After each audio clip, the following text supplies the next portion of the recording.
Judges chapter 14. Samson went down to Timnah and saw there a young Philistine woman. When he returned, he said to his father and mother, "I have seen a Philistine woman in Timnah, now get her for me as my wife."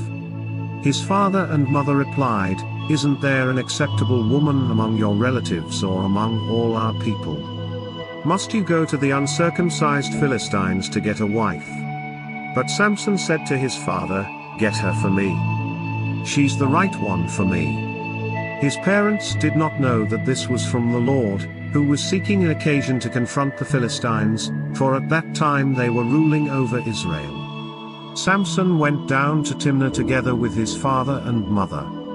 As they approached the vineyards of Timnah, suddenly a young lion came roaring toward him.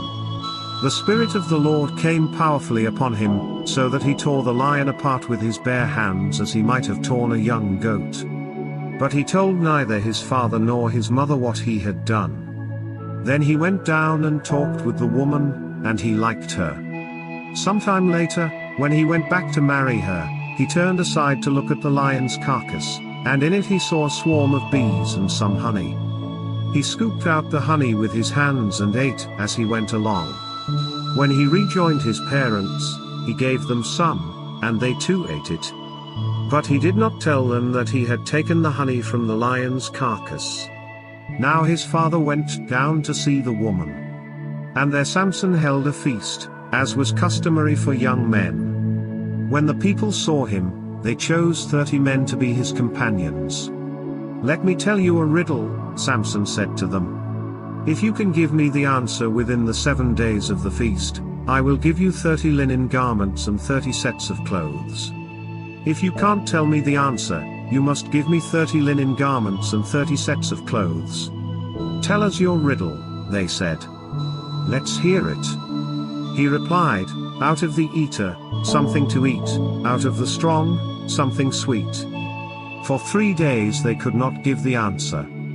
On the 4th day, they said to Samson's wife, "Coax your husband into explaining the riddle for us, or we will burn you and your father's household to death.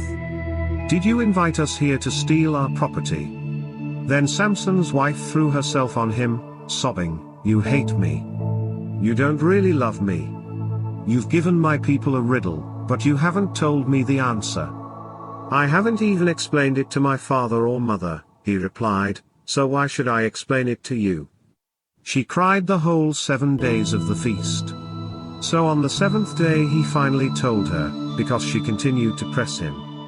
She in turn explained the riddle to her people. Before sunset on the 7th day the men of the town said to him, "What is sweeter than honey? What is stronger than a lion?" Samson said to them, "If you had not plowed with my heifer, you would not have solved my riddle." Then the Spirit of the Lord came powerfully upon him. He went down to Ashkelon, struck down 30 of their men, stripped them of everything and gave their clothes to those who had explained the riddle. Burning with anger, he returned to his father's home. And Samson's wife was given to one of his companions who had attended him at the feast.